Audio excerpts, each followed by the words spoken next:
Asian Games and Commonwealth Games champion. 2018コンチネンタルカップ6位インド代表 Neeraj Chopra.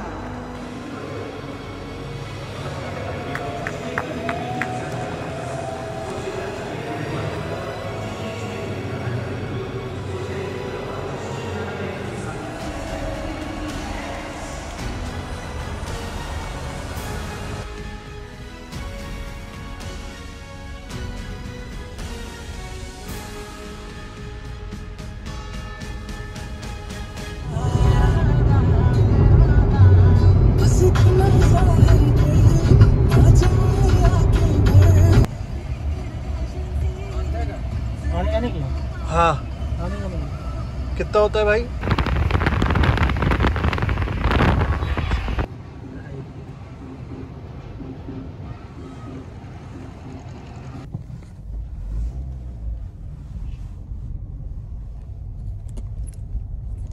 गाड़ी तो अभी पार्क कर दो।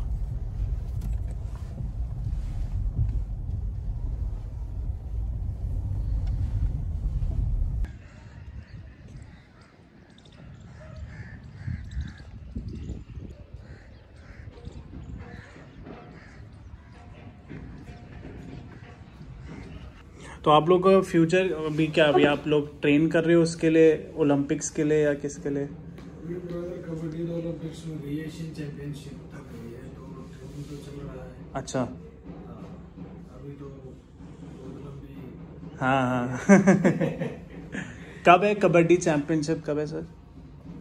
अभी तो टाइम है, अभी तो कोरोना करके अभी तो बहुत चले जा रहा है। अभी तो कुछ भी नहीं है, शेड्यूल अभी नेशनल वगैरह का आया है, मार्च में होगा नेशनल। अच्छा मार्च की स्टार्टिंग में सब जूनियर है और सीनियर नेशनल एंड है। अच्छा 3rd वीक में करा देंगे एटलीस्ट। तो इस ये जो आप कह रहे जो है इसमें पूरे इंडिया से लोग आते हैं या सिर्फ हरियाणा में ही होता है? इसमें जैसे कि स्टेट वाइज आते हैं, स्टेट वाइज आते हैं। जैसे जितनी इंडिया की स्टेट्स हैं उतनी स्टेट पार्टिसिपेट करती है, उसमें अलग से अपनी रेलवेज होती है। ओके सीनियर नेशनल सर्विसेज होती है। ओके इनकी टीम्स होती है, 29 पार्टिसिपेट करते हैं टीम। ओहो, तो उसमें से आपको उसमें से परफॉर्मेंस जो फर्स्ट सेकंड आता है, उसके बाद इंडिया कैंप वगैरह होते हैं, उसके बाद एशियन चैंपियनशिप की। बहुत लंबी दौड़ है, बहुत लंबी है। आई थिंक ये जितने भी गवर्नमेंट सेक्टर की कंपनी है, ओएनजीसी, इंडियन ऑयल, सबकी अलग अलग टीम्स होती होंगी। हाँ, सबकी अलग अलग टीम होती है। जितने भी डिपार्टमेंट्स हैं स्पोर्ट्स की, हाँ जी, उसमें वैकेंसी होती है।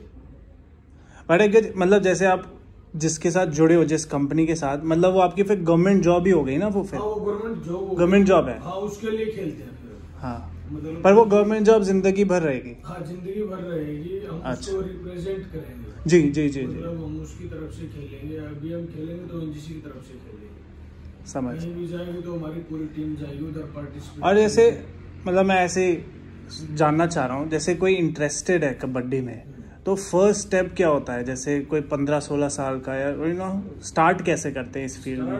तो बेसिक स्किल से होती है। ओके। तो उसके बाद कंपटीशन के लिए खुद को तैयार करना पड़ता है, तैयार होता फिर आगे जाए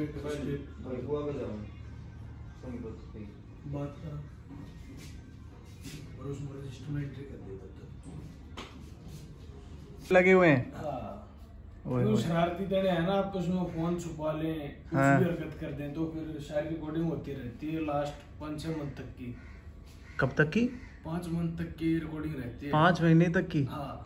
ओए होए। किसी का कुछ भी गुम हो जाए तो क्या पनिशमेंट मिलती है कोई कुछ कर दे तो? करते ही नहीं है। अच्छा, डिसिप्लिन है। डिसिप्लिन में रहते हैं। बहुत रेयर चांस होता है कि कभी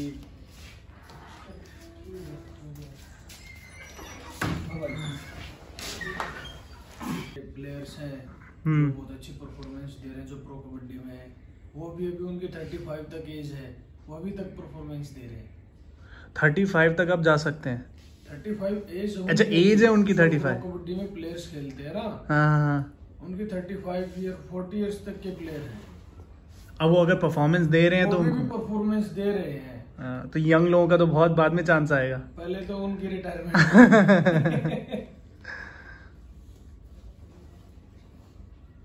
कबड्डी ज्यादा हार्ड है, रेसलिंग ज्यादा हार्ड है? रेसलिंग ज्यादा हार्ड रेसलिंग ज़्यादा हार्ड है ना। वो कबड्डी में तो टीम वर्क हो गया, टीम वर्क हो गया, इसमें इंडिविजुअल हो आप। कबड्डी में तो ये है कि अपने पास 6 बेस्ट प्लेयर है तो एक प्लेयर वैसा भी चल जाए। हाँ, थोड़ा हाँ। मतलब लो परफॉर्मेंस से, तो उसमें टीम परफॉर्मेंस काउंट होती है ना। इंटरनेशनल खेला है? नहीं brother, अभी नहीं। तो नेशनल तक ही पहुंचे हैं। नेशनल इंटरनेशनल उनको चांस मिलता है जो इंडिया को रिप्रेजेंट कर लेते हैं या सेलेक्ट हो जाते हैं इंडिया। जो ऑल इंडिया टूर्नामेंट्स नेशनल्स वगैरह होते हैं जिनमें जिनकी फर्स्ट क्लास परफॉर्मेंस रहती है, हाँ, उनका इंडिया कैंप होता है। और उस इंडिया कैंप में ये लगा लो उसमें से टीम अलग करते हैं जो इंडिया को रिप्रेजेंट करेगी आगे। अच्छा। तो उसके लिए बहुत मतलब हार्ड वर्क, परफॉर्मेंस भी बहुत ज्यादा करना पड़ता है उसमें। लक भी होना चाहिए। हाँ, लक तो लक सबसे तो ज्यादा- है। तो इसमें इंजरी सबसे ज्यादा होती है ना स्पोर्ट्स में। सबसे मेन रीजन जो है प्लेयर को डाउन ले जाने का, वो इंजरी होता है। और पता नहीं होता इंजरी कब आ जाए। कब आ जाए वो कुछ भी पता नहीं लगता। इंजरी 1 सेकंड का पता नहीं होता कि कितने टाइम में इंजरी है। बहुत लोग ऐसे होते होंगे जिनके बहुत टैलेंट होता होगा बट इंजरी का उससे रह जाते ले गए हैं। बहुत इंजरी सारे की वजह player से। हैं। हाँ, जिनका बहुत पोटेंशियल था। लोकल लेवल पे जो अपने इंटरनेशनल लेवल पे प्लेयर्स खेलते हैं उनके बैच के, उनसे अच्छा परफॉर्म करने वाले जिनको कुछ भी नहीं मिला, इंजरी मिली, वो वहीं पे रह गए बहुत सारे। कबड्डी की भी और रेसलिंग की भी, दोनों अच्छा। की रेशो बहुत ज्यादा सोनीपत एरिया से। अब जैसे ये जो एकेडमी है जहाँ पे आप हैं, ऐसे तो और भी एकेडमी होंगी, हाँ बहुत सारे बहुत हैं। academies हैं। उनके बीच में भी कंपटीशन। उनका भी कंपटीशन होता है, भी लोकल टूर्नामेंट्स होती हैं तो उनमें जैसे एकेडमीज की टीम आती है, गांव की टीम आती है, उधर परफॉर्मेंस होती है, फिर वहां से इनाम मिलता है 11,000, 31,000, 51,000, एक ट्रॉफी मिलती है। हाँ। फिर उसको हम लाकर में लगा लो। जो गेम करते हैं ना उनको एक तरह से फ्री छोड़ देते हैं, नहीं उनको कुछ नहीं करना होता, खाली गेम करना होता है। हाँ, फोकस आपका सिर्फ गेम पे होना चाहिए।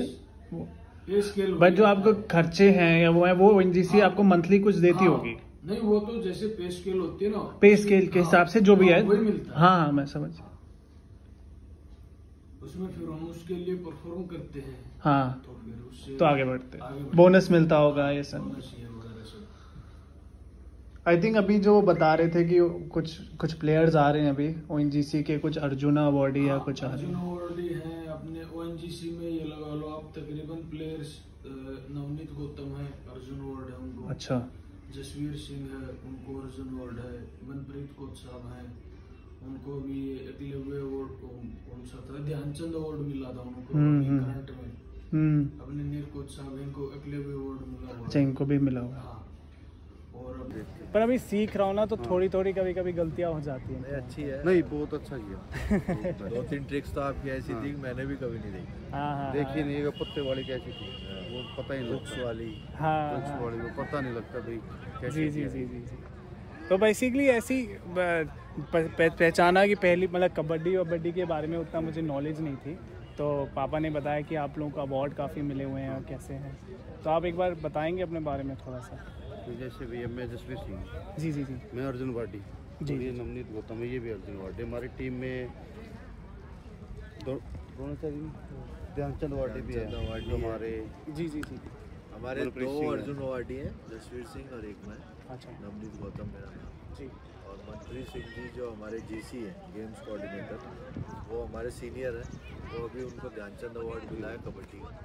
जी। और लगभग हमारे टीम में हम अभी 9 मेंबर हैं और 9 में से सारे जितने भी हैं वो सब इंटरनेशनल प्लेयर। और इंडिया में एक ओएनजीसी का बहुत ऊपर नाम है कबड्डी के अंदर, जी जी। डिपार्टमेंट की टीम में। और काफ़ी साल से डिपार्टमेंट्स के अंदर हमने कंटिन्यूसली जी 5 इयर्स तक हमने कंटिन्यूसली डिपार्टमेंट नेशनल में फर्स्ट पोजीशन ली है। तो एक हमें प्राउड करते हैं कि हम ओएनजीसी के पार्ट हैं, हम ओएनजीसी की फैमिली मेंबर हैं। और हमें ओएनजीसी भी उतना ही एक ओएनजीसी के जितने भी अभी तक स्पोर्ट्स के जो प्रमुख आए हैं, जैसे कि अभी शुक्ला सर है जो चीफ हैं स्पोर्ट्स के ओएनजीसी चीफ के। हाँ जी है, हाँ जी। हेड स्पोर्ट्स हम बोलते हैं उनको। जी जी जी। अभी तक जितने भी मेरे करियर में जो आए हैं वो बहुत एक कह सकते हैं कि कॉर्पोरेट नेचर के आए हुए हैं।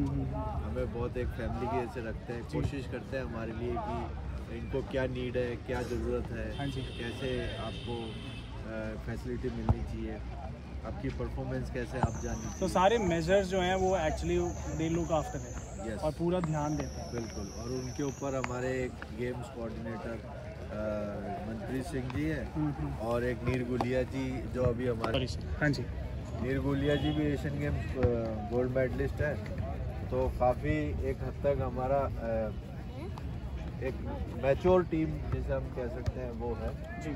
और हम उम्मीद करते हैं कि हमारे बाद भी अगर नई रिक्रूटमेंट आए तो जल्दी एक हमारा भी एक कह सकते हैं कि रिप्लेसमेंट जिसे हम कह सकते हैं हमारे बाद में चलने वाली जो न्यू जनरेशन है। आजकल जो लोग बच्चे आ रहे हैं कबड्डी में, तो उनके लिए आपको क्या लग रहा है, क्या स्ट्रगल्स क्या है आजकल?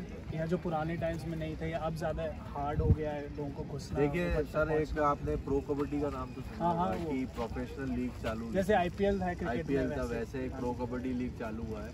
उससे न्यू कमर्स को बहुत ज़्यादा फ़ायदा हुआ है और न्यू कमर्स जितने भी हैं वो एक तरीके से कबड्डी के लिए एक बहुत जीवनदान है, क्योंकि पैसा, डाइट, शेड्यूल सब कुछ वो प्रो कबड्डी की वजह से फ्रेंचाइजीज उनको देते हैं। हाँ जी। और अभी बेस प्राइस जो हमारे कबड्डी प्लेयर का है उसमें आई थिंक 7 लाख या 8 लाख रुपए, 8 लाख रुपए बेस प्राइस है। एक न्यू कमर बच्चे को भी अगर वो आएगा, मतलब मंथली सैलरी? नहीं, एक सीजन जो होगा उसमें आपको उतना मिलेगा। तो 3 मंथ्स के अंदर आपको जाएगा ना। 3 मंथ्स की लीग होती है और 3 मंथ्स में न्यू कमर बच्चे के लिए 8 लाख रुपए मिलना एक बहुत बड़ी बात होती है। तो उससे वो पूरा साल भर अपना बैलेंस मेंटेन करता है और बैलेंस मेंटेन से उसका एक डाइट शेड्यूल, एक जिम, प्रॉपर जिम, एक ट्रेनर के साथ में, एक सीनियर प्लेयर्स के साथ में सारा वो काम अच्छी से करता है। तो ऑब्वियसली कबड्डी बहुत ऊपर जाएगा। एक मेरा क्वेश्चन है, जैसे कोई बच्चा अगर इंटरेस्टेड है कहीं पे भी, तो उसके लिए स्टेपिंग स्टोन क्या है? मतलब कैसे ऐसे स्टेप्स हैं कि वो इस लेवल तक पहुँचे या एक अकेडमी ज्वाइन करे, और how does he move forward? लोगों के अंदर एक क्वेश्चन होता है, हम कैसे स्टार्ट करें? एक जैसे सबसे पहले तो अपने बिगनर्स के लिए जैसे उसको पता होना चाहिए कबड्डी क्या है।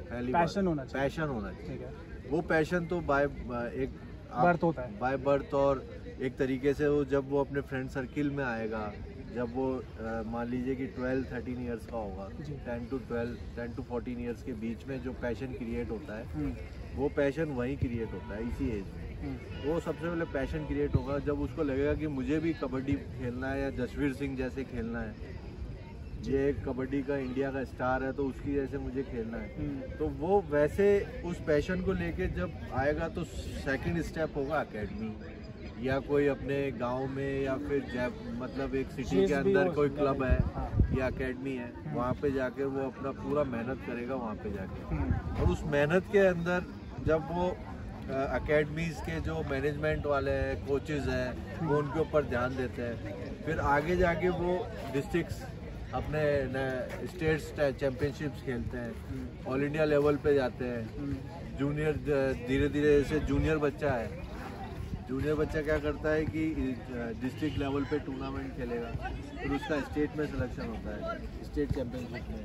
तो वो स्टेट चैम्पियनशिप जैसे हो रही है तो वो राजस्थान, हरियाणा, MP, महाराष्ट्र और सब एक नेशनल टूर्नामेंट होता है, उसके अंदर वो पार्टिसिपेशन करता है। अगर वो वहाँ पे अच्छा खेलता है तो वहाँ पे जो सेलेक्टर्स आते हैं, जो नेशनल कैंपर्स के जो सिलेक्शन करते हैं नेशनल टीम के लिए, वहाँ पे सेलेक्टर्स आते हैं, वो उनको सेलेक्ट करते हैं वहाँ जाके। और ये पूरा प्रोसेस जो है आप कहेंगे बहुत ही कम्बर्सन, बहुत हार्ड है? बहुत ही हार्ड तो है सर, लेकिन ये आप कॉम्पिटिटिव है। आपको एक प्लेयर बनने के लिए आपको नेसेसिटी है कि कोई भी गेम हो, कबड्डी नहीं, आप कोई भी गेम में, एथलेटिक्स में जाइए या फिर आप क्रिकेट में जाइए या फुटबॉल में जाइए, सॉकर कुछ भी खेलिए, आप हॉकी खेलिए, आपको ये गेम में सारी चीज़ें मिलेगी। तो ये जो प्रोसेस है, मैं ये प्रोसेस की बात कर रहा हूँ कि ये प्रोसेस इंडिया के अंदर ऐसे चलता है। अच्छा, आपको अगर ग्रोथ करना है तो इंडिया के अंदर आपको ये सारी चीज़ें करनी क्या आप कहेंगे सारे स्पोर्ट्स में सेम ही प्रोसेस है? Same process. तो जो अब ये ऐसा तो है नहीं कि सर आप जैसे डायरेक्ट 12th क्लास में एडमिशन ले लें, आपको भी नर्सरी से लेकर 11th क्लास तक आपको पढ़ाई करनी पड़ेगी, फिर आपको एक ग्रेजुएशन करना पड़ेगा, आपको एक मास्टर डिग्री लेनी पड़ेगी, then you are going to a professional job के अंदर आप जा सकते हैं। ऐसे ही हमारे साथ भी है। हमें जैसे जसवीर सिंह है, हम दोनों बहुत साल एक साथ खेल रहे हैं, राजस्थान से खेले, ONGC में हमें दोनों को 12 साल हो गए, हम दोनों साथ खेलते आ रहे। तो हमें ये पता है कि 20 साल इनको करीबन हो गए खेलते हुए, 20-21 साल मेरे को हो गए खेलते हुए। तो जब हमारा कैरियर ही 20-25 साल का होने जा रहा है कबड्डी का कैरियर इतना होने जा रहा है, तो ये सोच के चलिए कि हम हमारा जो स्कूल लेवल पे हमने कब से स्टार्ट किया, कब से हमने काफ़ी लंबी जर्नी हो गई है। तो हर एक प्लेयर के साथ में यही चीज़ होना स्वाभाविक है। और सर जो आपको अवार्ड्स मिले उनको पाने के लिए आदमी को मतलब बहुत ही कॉम्पिटिटिव लेवल पे बहुत ही ज़्यादा कंसिस्टेंट विनिंग परफॉर्मेंस देनी पड़ती होंगी, और काफ़ी मतलब सिलेक्शन प्रोसेस भी काफ़ी टफ होता होगा। देखिए मैं तो इसके बारे में लक भी एक बहुत बड़ा फैक्टर है। लक तो देखो आपको जगह जगह काम आता है, जी। लेकिन स्पोर्ट्स के अंदर लक से ज़्यादा मेहनत काम है। आप जैसे मैं बताऊं कि इसमें 3 चीज़ें, अगर एक प्लेयर को बनना है, एक प्रोफेशनल प्लेयर बनना है, एक बड़ा प्लेयर बनना है, तो मेरे हिसाब से आपको 2-3 चीज़ों पे बहुत ध्यान देना पड़ेगा। सबसे पहले डिसिप्लिन आपको मेंटेन करना है, आपको जो कोचेस कहे वो रूटीन फॉलो करना है, डाइट फॉलो करनी है, ठीक है सर। और एक आपको मतलब एक कह सकते हैं कि पैशन कबड्डी के अंदर हो, चाहे कोई भी गेम के अंदर, वो पैशन क्रिएट करना है कि नहीं मुझे तो वहाँ पहुँचना है, मेरे को तो नेशनल खेलना है, मेरे को इंटरनेशनल खेलना है, उसके लिए मैं कुछ भी करूँगा। और अगर कोई इस बात पे है तो वो अपने आप को डिस्ट्रैक्शन से कैसे हटाए?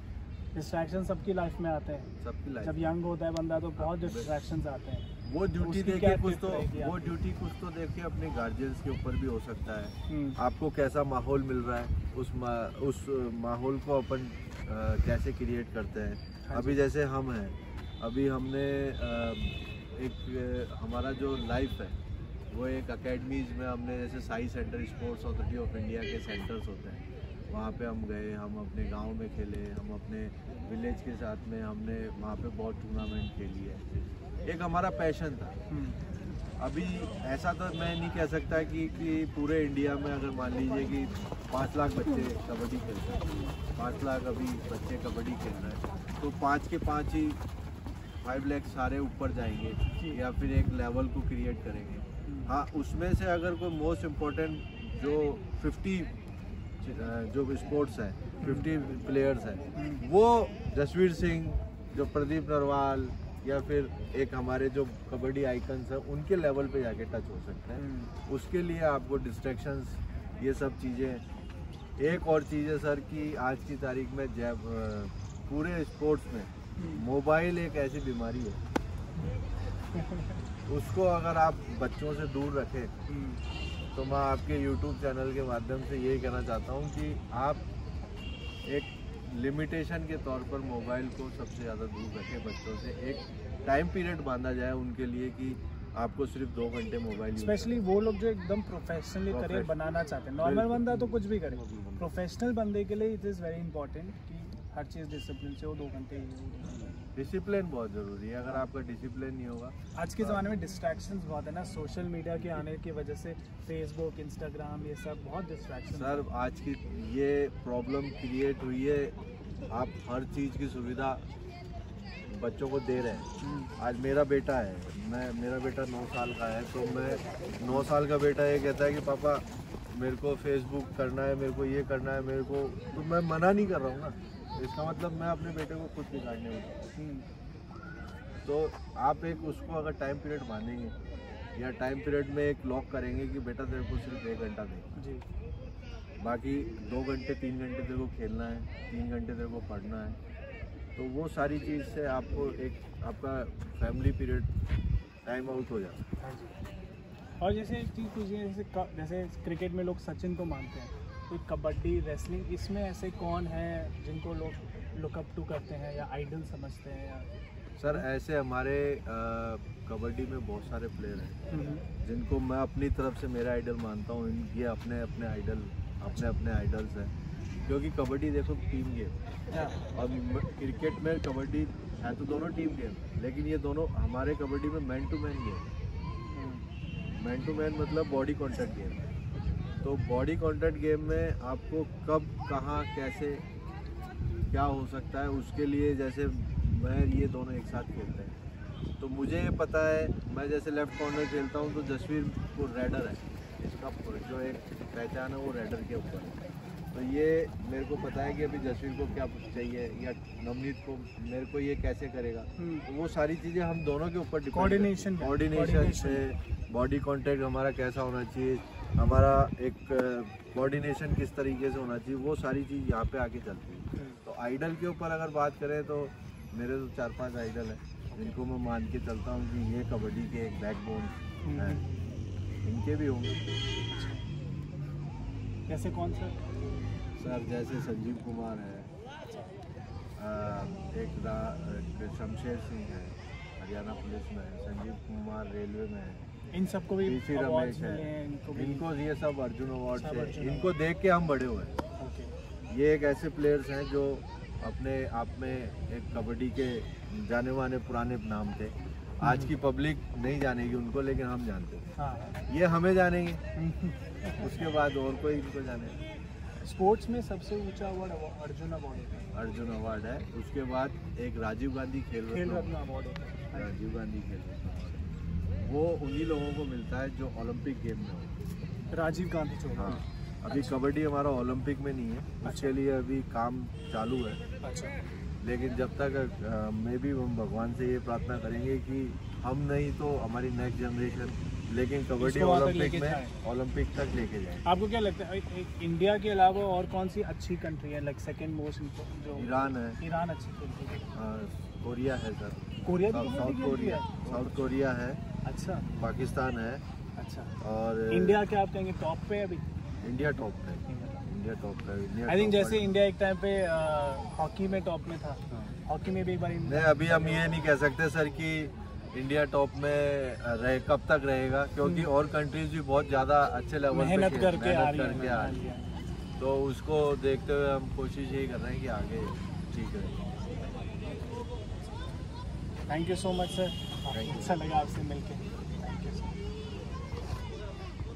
पुलिया जी के साथ हूँ जो हम एकेडमी में आए हुए हैं, इनकी एकेडमी में, जहाँ पे कबड्डी और रेसलिंग के बच्चों को ट्रेनिंग दी जाती है। बाकी सर थोड़ा और बताएंगे उसके बारे में। जी रंजन जी, देखिए ये सेंटर है हमारा, पिछले 4 साल से हम काम कर रहे हैं। जी। और ये चैरिटी के बल पे काम कर रहे हैं, मतलब हमारी तरफ से फ्री चैरिटी है। अच्छा। इसके लिए हमने कुछ स्टाफ हायर किया हुआ है, जैसे 10 आदमियों के आसपास हमारा स्टाफ है। रेसलिंग है, रेसलिंग का अलग स्टाफ है। तो मैं बेसिकली देखता हूँ कबड्डी को। तो कबड्डी के पास हमारे पास कम से कम भी 100 स्टूडेंट्स रहते हैं जी। और हम यहाँ से कुछ मतलब जो ये होता है ना, कोई कुछ लोग तो बिजनेस पर्पज करते हैं, हम इसको ये सोच के चल रहे हैं कि जिन्होंने हमें सिखाया, हमसे किसी ने पैसे नहीं लिए सिखाने के लिए, तो वही काम हम करते हैं कि जहाँ तक हम खेले, मेरी ओएनजीसी खिलाड़ी से मिले आप Arjun awardee, Asian game gold medallist, तो हम ये सोच रहे हैं कि हम भी कुछ ऐसे खिलाड़ी तैयार कर पाए जो देश के लिए खेले। तो पिछले 4 साल में हमारे 28 से 30 बच्चे जो अपने पैरों पे खड़े हो चुके हैं जी। तो हम एटलीस्ट ये मानते हैं कि भाई हमने 30 परिवारों को एक रोजगार दिया है। इसके साथ में 10 का हमारे पास स्टाफ है जी, जो कोचेज है, एडमिनिस्ट्रेटर है, मैथ स्टाफ है, कुक हैं, तो टोटल 10 की स्ट्रेंथ है। सबको हम सैलरी पेड करते हैं। ओके। तो सर इसकी फंडिंग कैसे आती है? ये फंडिंग तो क्या है, कुछ नॉमिनल चार्ज तो हम खिलाड़ियों से, खिलाड़ी जो रहते हैं यहाँ पे जी, जो हॉस्टल में, हाँ, जो हॉस्टल में रहते हैं बच्चे, तो उनसे हम क्या करते हैं, जो रहना खाना है उनका 5-6 हज़ार रुपए के आसपास का बजट है, जो कि पूरे इंडिया के अंदर लेस देन है। सबसे कम फीस में हम और सबसे रिलायबल कॉस्ट या तो उसमें यह है कि बच्चों से कुछ तो हम जो हमारे सर्कल के हैं सभी फ्री हैं, और 1000 रुपये पर बच्चा हम ट्रेनिंग चार्ज करते हैं उनसे महीना 1000 रुपीज़ पर बच्चा। उसमें भी यह है कि भाई जो हमारे खिलाड़ी साथियों के उनके बच्चे या हमारे साथ में मिलने वाले हैं, और जो ये सेंटर जहाँ बैठे हुए, ये रायपुर है, सोनीपत डिस्ट्रिक्ट का विलेज है रायपुर जी। बेसिकली यहाँ पास्ट में अगर आप देखो तो बहुत सारे इंटरनेशनल स्पोर्ट्समैन रहे हैं इस गांव के। इस गांव के सराउंडिंग एरिया से 5 गांव हैं, जहाँ पे रायपुर है, फाजिलपुर है, गढ़ है और बाकी 2-3 गांव और इधर साइड में। जो 5 गांव जिनकी ये जमीन है वहाँ वो फ्री ऑफ कॉस्ट है, चाहे वो उनके बच्चे हों या उनके रिलेटिव्स हों, वो सब फ्री ऑफ कॉस्ट हैं। दूसरा, जो बच्चे जिनके पेरेंट्स नहीं है, भगवान ने कुछ ऐसी मिस हैपनिंग होती है कि भाई सोर्स ऑफ इनकम नहीं है या उनके पेरेंट्स हैं ही नहीं है, तो वो बच्चे हमारे पास हॉस्टल में फ्री रहते हैं, फ्री खाते हैं, फ्री ट्रेनिंग करते हैं। यहाँ तक कि एजुकेशन के मामले में भी हम कोशिश करते हैं कि उनको बेटर से बेटर एजुकेशन दें और फ्री ऑफ कॉस्ट दें। ये तो बहुत ही अच्छा काम है, मतलब इतना आप at the end of the day आपको इतना अच्छा लगता होगा जो आप कर रहे हैं, क्योंकि आप गिव बैक कर रहे हैं, आप दे रहे हैं वापस। बिल्कुल। तो ये दिल को कितनी खुशी मिलती होगी। सबसे बड़ा यही है कि हम रात को एक अच्छी सुकून की नींद ले सोते हैं और अगले दिन के लिए प्लान करते हैं कि भाई हमारे बच्चे आज कहाँ खेलने जा रहे हैं, क्या कर रहे हैं। हम किस तरह से ये सोचते हैं कि हम देखो, इससे सबसे बड़ा एडवांटेज क्या है कि आज का, जैसे आप पास्ट में देखोगे पंजाब की बहुत बुरी हालत थी, व्यसन, नशे और बहुत सारी ऐसी दिक्कत थी कि जो आज की युवा पीढ़ी को बहुत बड़ा एक नुकसान हो रहा था। हम एटलीस्ट ये मानते हैं कि हमारे सराउंडिंग एरिया में या हमारे सेंटर पे जो भी बच्चे आते हैं वो इन चीज़ों से दूर जाते हैं, उनकी हेल्थ अच्छी होती है, उनकी मेंटलिटी अच्छी रहती है और एक स्पोर्ट्स के एनवायरनमेंट में रहते हैं। एक पॉजिटिव रीइंफोर्समेंट रहती है, उनका एक डिसिप्लिन रहता है, वो गलत ट्रैक पे नहीं जाएंगे क्योंकि उनको एक करिकुलम फॉलो करना है, एक दिनचर्या उनकी बनी हुई है। बिल्कुल। तो वो उनको फॉलो करनी है, तो वो भटकेंगे नहीं किसी और चीज। बिल्कुल राइट। यही एक हमारा वो है आगे के लिए, भाई हम कितने बच्चों को अच्छी लाइफ दे सकते हैं। एक ऐसी क्वेश्चन था सर, कोई हर्डल्स कैसे आते हैं? जैसे आप ये चैरिटी में कर रहे हैं तो इसमें हर्डल्स भी होंगे, कुछ प्रॉब्लम्स भी फेस करनी पड़ती होंगी। हाँ बिल्कुल, मैं आपकी बात, हर दिन हर्डल्स हैं यहाँ। इट्स नॉट फॉर प्रॉफिट, आप ये प्रॉफिट के लिए तो कर नहीं रहे, पैसा तो बन नहीं रहा है। पैसा है नहीं, बिल्कुल पैसा तो ये है कि हम ओएनजीसी टीम, हमारे जो ये साथी है ओएनजीसी कबड्डी टीम की, क्यों हम ओएनजीसी में सर्विस करते हैं तो अच्छी भली सैलरी है, जिससे हमें ये नहीं सोचना पड़ता कि हम महीने में, हम स्पोर्ट्समैन, हमारी टीम यहीं रहती है, अच्छी ट्रेनिंग करते हैं, तो उसका एडवांटेज ये होता है हमारी परफॉर्मेंस बहुत अच्छी रहती है जी। ठीक है। और जब भी कोई भी ऐसी प्रॉब्लम आती है, जैसे आप ये दिखाइए, सेड है, ये सेड हमने लास्ट ईयर हमने ये सेड डाला है, इसकी 5 लाख रुपए कॉस्टिंग थी। अभी रिसेंटली 3 दिन पहले जो हम बैठे हैं, ये क्ले जो हमने डाली हुई है, ये इस पे 1.5 लाख रुपया खर्चा आया। ओके। तो हमने मैट खरीदा है, मैट 5 लाख रुपए की कॉस्टिंग मैट की आई है। ठीक है। तो पिछले 1.5 साल में हमने ये 12-13 लाख रुपए का खर्चा किया है। इसमें कुछ तो हमारी ओएनजीसी के खिलाड़ियों ने बड़ी दिल खोल के हेल्प करते हैं जी। वो भी यही है कि भाई वो सब जेन्युइन स्पोर्ट्स पर्सन है, तो उनका बड़ा एडवांटेज है। वो कभी कभी ग्राउंड पे जब उनका टाइम होता है, बच्चों के साथ मैच खेलते हैं, उनको ट्रेनिंग भी देते हैं। तो मेरा एक सबसे बड़ा जो सपोर्ट है जी, वो मेरा डिपार्टमेंट है, यस। तो उनसे हमारे खिलाड़ियों की वजह से हमारे हेड स्पोर्ट्स हैं, वो भी हमारे लिए फ्री हैंड रखते हैं कि भाई मैं कैसे क्या कर सकता हूँ, मतलब बेटरमेंट के लिए। और उन्हीं के आशीर्वाद से ये है कि भाई हम ये जो सेंटर आप देख रहे हो, बहुत सारे बच्चे खेल रहे हैं, बहुत अच्छे अच्छे रेसलर्स हैं हमारे पास। और ये पूरा जो आप ये 4.5 एकड़ का जो कैंपस है जी, इस पे हमें गवर्नमेंट से कोई भी एक पैसे की भी सपोर्ट नहीं है। ठीक है। इसका पूरा मेंटेनेंस हम खुद करते हैं, हम अपने बच्चों से कराते हैं, सेल्फ है बस। यही है बस। तक हम कोशिश कर रहे हैं कि हमने जो कबड्डी सीखी है कि हम अपने पास ऑन कर दें। बस मेन इसका यही है, और व्यू भी यही है कि हम कितने बच्चों को अच्छी लाइफ दे सकते हैं। जी जी जी। इसका सबसे बड़ा एडवांटेज भी हम यही मानते हैं, बेनिफिट भी यही मानते हैं कि इसके सहारे से हम खड़े हैं। जिसने हमें सपोर्ट किया है उस गेम को आज हम सपोर्ट कर रहे हैं। आप भी सर प्लेयर थे? या मैं प्लेयर, मैं 2002 एशियन गेम का गोल्ड मेडलिस्ट हूँ, 5-6 बार इंडिया को रिप्रेजेंट किया। ओएनजीसी ज्वाइन किया मैंने 97 में। तो आज मेरी 24-25 साल की जो सर्विस कैरियर है, तो वो पूरा स्पोर्ट्स से ही रिलेटेड है। तो हम यही कोशिश करते हैं कि बच्चों का जहाँ भी जैसे भी, आपको यहाँ भी आप देखेंगे कि बहुत सारे बच्चे ओएनजीसी की किट पहने मिलेंगे। ओएनजीसी का लोगो लगा हुआ है यहाँ पे। हाँ वही है कि हम क्या, हमारे बच्चे, हम हर साल किट आती रहती है ओएनजीसी से, तो पुरानी किट हमारे जो खिलाड़ी है वो बच्चों को पास ऑन कर देते। जी जी जी। अगर मैंने खेल लिया, हमारा क्या है सबसे बड़ा फायदा, कोई भी खिलाड़ी चाहे वो ट्रैक सूट, जैसे सामने लड़का आ रहा है ओएनजीसी का ट्रैक सूट पहना हुआ है, तो हमारे बच्चों का क्या रहता है कि भाई हम जिस चीज को हमारे यूज नहीं है, तो हम बच्चों को दे देंगे। नहीं तो वो एक बड़ा एडवांटेज है। वो रिसाइकल भी हो रहा है, वो वेस्ट भी नहीं जा रही, किट भी जा रही है, सब कुछ। शूज है, ट्रैक सूट्स है, किट्स हैं, इकोनॉमिकल यूज हो रहा है। या वो उसका प्रॉपर यूज हो रहा है। और आप अंदर अगर हॉस्टल हमारा देखोगे तो बड़ा कंजेस्टेड है। क्यों? हमारे पास जो लोग आते हैं वो सुविधा नहीं देखते हैं, वो देखते हैं हमारा वर्किंग। हाँ, उनको कंफर्ट नहीं चाहिए हाँ। कि भाई बेड अच्छा हो, ये अच्छा हो। बस वो बेड अगर हम कंफर्ट पे जाएंगे तो उसके कॉस्टिंग बढ़ जाएगी। समझ। तो सभी बच्चे यहाँ देखते हैं कि यहाँ पे ट्रेनिंग कैसे हो रही है, कोच कैसे है, यहाँ का एनवायरनमेंट कैसा है, वो सारी चीजें वो देखते हैं। और उसी वजह से फिर यहाँ पे मतलब हम एडमिशन के लिए मना कर देते हैं बहुत बार तो, कि हमारे पास स्पेस नहीं है। कितने आते होंगे आपको एडमिशन रिक्वेस्ट मंथ में एवरी डे का है। एवरी डे का है। अगर हम चाहें, अगर स्ट्रेंथ बढ़ाना चाहें, पर हम उसमें क्या करते हैं, हम ट्रायल लेते हैं। फिर कि बंदे में टैलेंट है या नहीं है, नहीं है, वो कर सकता है या नहीं कर सकता। ये सारे जो बच्चे हैं सब सिलेक्शन प्रोसेस के थ्रू ही है। सब भी सिलेक्शन प्रोसेस के थ्रू है। अगर हम ऐसे ही इकट्ठा करते रहेंगे ना तो स्ट्रेंथ इतनी बढ़ जाएगी कि हम काम नहीं क्वालिटी पे नहीं कर पाएंगे, क्वांटिटी हो जाएगी। बस वही है। तो अगर हम क्वालिटी ले रहे हैं तो उसका इम्प्रूवमेंट भी बहुत अच्छा आ रहा है।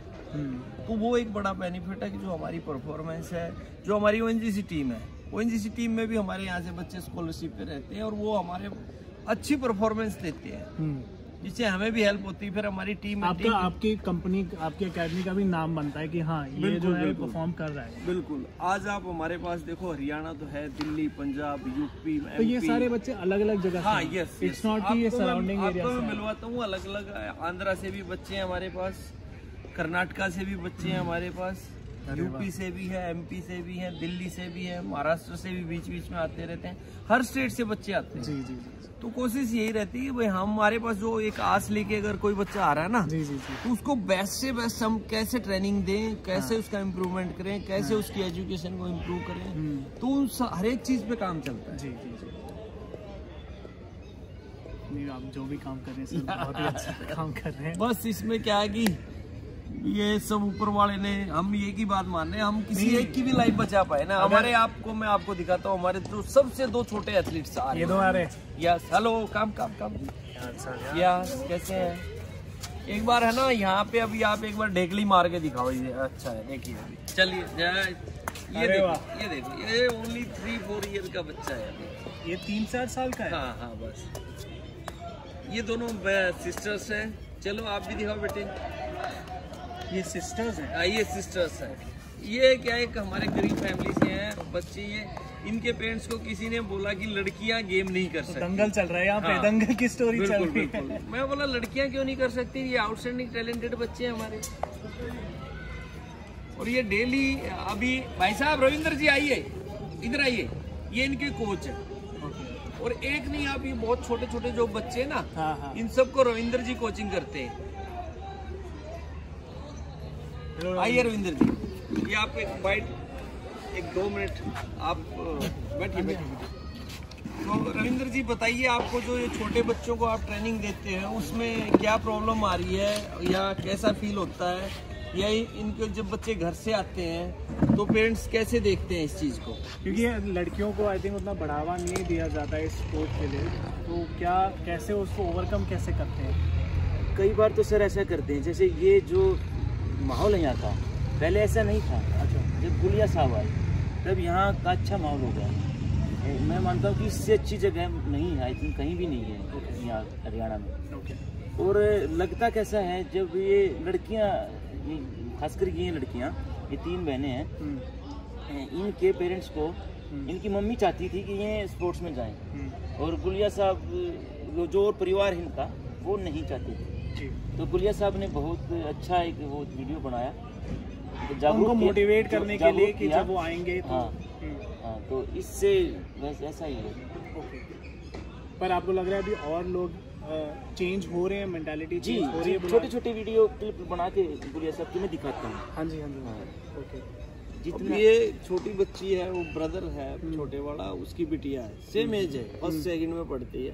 ये बच्चे आते हैं, वो उससे भी छोटा बच्चा देखिए आप। हाँ, वो दिख रहा है। हाँ, उससे भी छोटे बच्चे, मतलब 2.5-3 साल के बच्चे हमारे पास यहाँ आते हैं और वो वर्कआउट करते हैं। वर्कआउट में भी वो उसमें इतनी फ्लेक्सिबल है कि वो आगे बहुत ही छोटी एज से स्टार्ट कर देते हैं। या जैसे अब चाइना कॉन्सेप्ट है, 3 साल के बच्चे को वो हायर करते वो तो हैं। अलग ही है, ठीक है ना।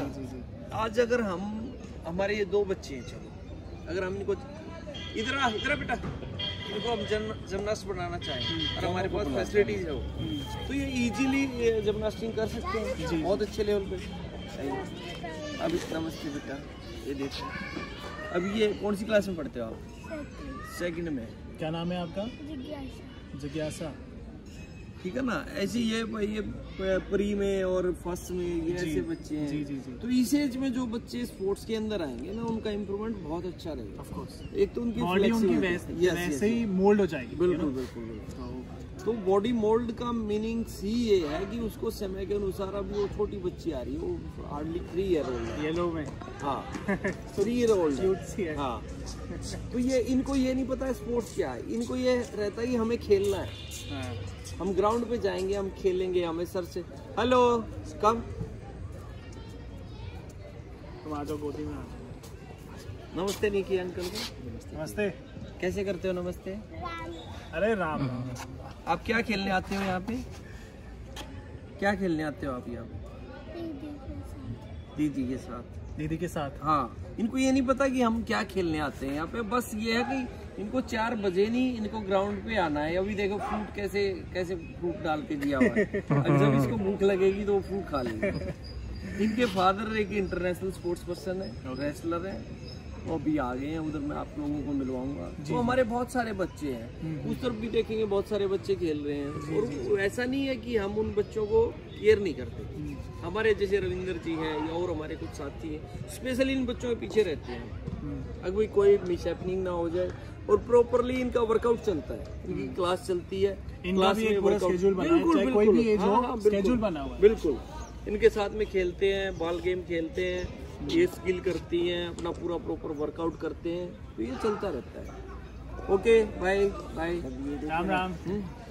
जी रविंद्र जी, 2-3 महीने की ये ट्रेनिंग है कोचिंग में। जैसे इनको बड़े बच्चों को छोड़ के जो इनके ये जो है, जब ये बच्चे आते हैं सर एक अलग टाइम देते हैं इनको, आधा घंटा सुबह, आधा घंटा शाम, ये सारा इन्होंने तैयार किया है। अब देखो इनको नहीं, ये बड़ी बात है। नहीं ये मिलजुल के सब काम करते हैं तो उसका बड़ा अच्छा। अभी जस्ट 2-3 दिन रोज पहले ही इनकी वो बनाई थी क्लिप होती थी, इनका पूरा परिवार इसकी मम्मी के खिलाफ था कि हम नहीं करने देंगे। अच्छा, तो गुलिया साहब देखो इसमें क्या है ना कि एडवांटेज क्या है कि ये बच्चों में वो कैलिबर है, वो टैलेंट है, वो आप पहचान पा रहे हैं। जी अभी जी कि हाँ ये आगे जाके बड़ी बन सकती है। और ये जो हमारे जो दंगल मूवी आपने की, तो मेरे को ये लगता है कि जब उस एज में ये हमारी बच्चियां आएंगी कि ये सबके 1 साइडेड रहेंगी, इनका कोई डिस्ट्रैक्शन नहीं होगा, कुछ नहीं रहेगा। बिल्कुल। अब ये देखिए डेकड़ी मार के कैसे जाएंगे। जानू एक रेस जानू दिखाओ बेटा, डेकड़ी से तेज तू भी क्या पहले तेज उठते तेज। अरे वाह, बताओ कैसे इसे मैं तो एक भी नहीं मार सकता। बड़े करके नहीं मार सकते। बस अब देखो वो जानवी वो मार देगी पलटी पक्के पे, मार के दे दे। ये विदाउट कोई फैसिलिटीज है, बच्चे डरते हैं, ये सब गुलिया साहब के बच्चे हैं, इनकी मेहनत है ना, तो इतना है बच्चा पक्के फर्श पे डरेगा। हाँ ये जो है ये पूरा आपका नहीं, तो 2 टाइप के होते हैं ना, एक तो ये मड हो गया, ये है एक जो बैट जो उधर साइड में वो उधर बैट लगे। ओके सिंथेटिक जो बैट है, जैसे जो मूवीज में दिखाते हैं वो क्ले पैड वाला, वो भी है। अच्छा, और वो इंटरनेशनल इवेंट में भी वही होता है। जो गेम की जो गेम सीखना है तो इसी से क्ले से ही सीखना पड़ेगा आपको। अच्छा, खेलने के लिए वो है, अच्छा सीखने के लिए वो, ट्रेनिंग के लिए ये टाइम मैट देखा था। हाँ जी, वही रख दो बेटे, चेयर तो कोई नहीं। फर्स्ट टाइम हमने मैट देखा था। हाँ जी। और उससे पहले हिंदुस्तान में मैट था ही नहीं। अच्छा। बेसिकली जो हमारा कबड्डी का मैट है वो टाइकमांडो का जो मैट आता है ना, टाइकोंडो का, जी हाँ। उस मैट को फिर यूज किया कबड्डी के अंदर। अच्छा, उसको लेके आए हैं, फिर उससे हमने कबड्डी स्टार्ट की है। तो पहले तो मैट था ही नहीं हिंदुस्तान में। तो फिर कैसे करते थे? जैसे जो सर जो अर्जुन जो पहले बने, हाँ ये सब इसी पे खेलते, सब सैंड के ऊपर था। अच्छा, हाँ बिल्कुल उसी के ऊपर खेल के वो गेम वहीं तक पहुंचा है। अच्छा, हाँ ठीक है ना, उसी से ये आया है ऊपर। इसमें जिसने कर लिया हाँ वो कहीं भी कर नहीं, कोई भी खिलाड़ी है हिंदुस्तान का वो यहीं से स्टार्ट करेगा, मिट्टी से। अच्छा, इसके अंदर स्किल, हाँ, इसके अंदर बॉडी के अंदर है ना, उसमें क्या बन जाती हाँ है। हाँ, नहीं, उसमें अंतर क्या है, वो बॉडी में कुछ ऐसा मटेरियल है मैट के अंदर कि बॉडी को टाइट करता है। ओके। और क्ले पे आप बॉडी टाइट नहीं होगी, आप वीकली मंथली वर्किंग करते जाओ, इंजरी के चांसेस कम है। मैट पे इंजरी के चांसेस ज्यादा है क्योंकि वो हार्ड सरफेस है, इस पे कम है, थोड़ी सी सॉफ्ट होती है जो। हाँ बिल्कुल। इसमें तो आप मखमल जैसा महसूस करोगे, जैसे मखमल होता है ना। अच्छा, मखमल हम जो अपने ग्राउंड है इन पे जो काम करते हैं, हाँ। मतलब मंदिर की तरह पूजते हैं हम इनको, साफ सुथरा नीट एंड क्लीन, आपको कहीं भी कुछ भी नहीं दिखेगा। जी। तो ये मखमल की तरह है ये मिट्टी। इस पे डेली इसकी वर्किंग होती है, इस पे डेली वाटरिंग होगी, लेवलिंग होगी। हाँ, वो उसको जैसे हम लास्ट में जैसे होता है ना ग्राउंड वर्कआउट करने के बाद में जब इसको हम खाली करते हैं तो भी की एक विधि होती है जिसको क्लोज करते हैं। फिर नेक्स्ट टाइम फिर हम उसको ओपन करेंगे। ऐसा नहीं है कि हम इसको काम किया खेले, पूरी जी ऐसा नहीं, हाँ केयर की जाती है। ऐसा नहीं है कि हम खेल के ऐसे ही छोड़ के चले गए, नहीं।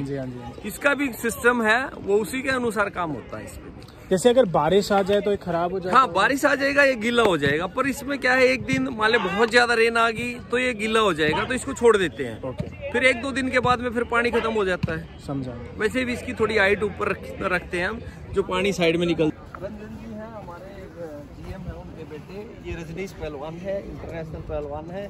ये भी हमारे इंडियन नेवी के सर्विसेज के इंटरनेशनल रेसलर है। तो इनसे आप 2 मिनट ये बात करते जाएंगे और आप चलते रहना प्लीज। ये जो कर रहे हैं देखिए आप, ये है तो एक देसी जुगाड़। अच्छा, ठीक है ना। ये बैक को स्ट्रेंथ देने के लिए, बैक मसल को स्ट्रेंथ देने के लिए, हैमस्ट्रिंग को वर्कआउट करने के लिए हमने देसी टाइप का टायर के अंदर इसके अंदर वेट डाला। ट्राई करूं एक बार? हाँ प्लीज, आप ट्राई करो। पता नहीं हो कोई पाएगा, हो जाएगा, होगा। इजी है। इसमें चाहे जितना वेट बढ़ा सकते हैं हम। हाँ, लोअर और हैमस्ट्रिंग ये यहाँ से ही आएगा। अब बैक चले जाओ, धीरे धीरे। इसमें ज्यादा वेट नहीं है, इसमें आप वेट डाल सकते हैं, प्लेट रख सकते हैं, इसमें कितना भी इंक्रीज कर सकते हैं। ये तो इनको नी की इंजरी है, उसका रिहैब है। इससे होता क्या है, ये हैमस्ट्रिंग में स्ट्रेंथ देने के लिए, बैक में स्ट्रेंथ देने के लिए। अच्छा, ये एक प्रोसीजर है। जैसे रिहैब चल रहा है अभी, नी में चल रहा है, इंजरी है, धीरे रिहैब चल रहा है। धीरे धीरे फिर आपकी वो यूज टू हो जाएगी ये करने के लिए। हाँ, ये जो मसल्स होती है ना, छोटी मसल, उनमें पावर आ जाएगी धीरे धीरे। आप प्रेस करो, आपकी मसल छोटी मसल पावर नहीं होगी, उसका वो है। थोड़ा बहुत जिम करता हूँ मैं तो हिस्सा होता है। हाँ, फिर वही तो उसमें छोटी मसलों में पावर आ जाएगी। जी। उससे जो है इंजरी ठीक हो जाएगी। कोई नहीं, आप बात करते जाइए, ग्राउंड लेके आइए। तो आपने कौन से अवार्ड जीते? और न्यू मेडल तो सारे जीते। अभी मैं सर से बात कर रहा था, जैसे मैं ऐसे ही इंक्वायर करने आया था, जो ऐसे अगर किसी को इंटरेस्ट है कबड्डी में या रेसलिंग में जाने के लिए, तो क्या सबसे पहला स्टेप वो क्या करे? अकेडमी ज्वाइन करे? अकेडमी ही ज्वाइन करे, तो जो भी सिटी में है या जहाँ भी शहर में अकेडमी चूज करें, फिर वो देखेंगे कि आपके अंदर वो स्किल लेवल है या नहीं है। हाँ, फिर जैसे गाइडनेस हो, एक अच्छा कोच आपको मिलेगा तो सबको अच्छा गाइड करेगा। हाँ जी। तो उसके हिसाब से ही आप वर्क करोगे ना, तो प्रोग्रेस आएगी। अच्छा। हाँ, आप अपने तरीके से कुछ सीख नहीं सकते, ये प्रैक्टिकल गेम है। कोई पढ़ने वाला तो है नहीं। हाँ। जो प्रैक्टिकल तो कोच अच्छा बता सकता है, वो पढ़ नहीं सकते उस चीज़ को। कोच देखेगा ना आप में क्या कमी है, क्योंकि कोच को प्रैक्टिकल एक्सपीरियंस है। कोच को प्रैक्टिकल एक्सपीरियंस, वो खुद एक अच्छा खिलाड़ी है। जैसे अब मीर भाई साहब है, बहुत अच्छे खिलाड़ी थे, तो वो अच्छा खिला रहे हैं बच्चों को। देखते हैं किसमें टैलेंट है, किसमें नहीं। हाँ जी। और जैसे कितने घंटे की ट्रेनिंग करते हैं आप एक दिन में? 2.5 से 3 सुबह, वैसे 2-2.5 शाम।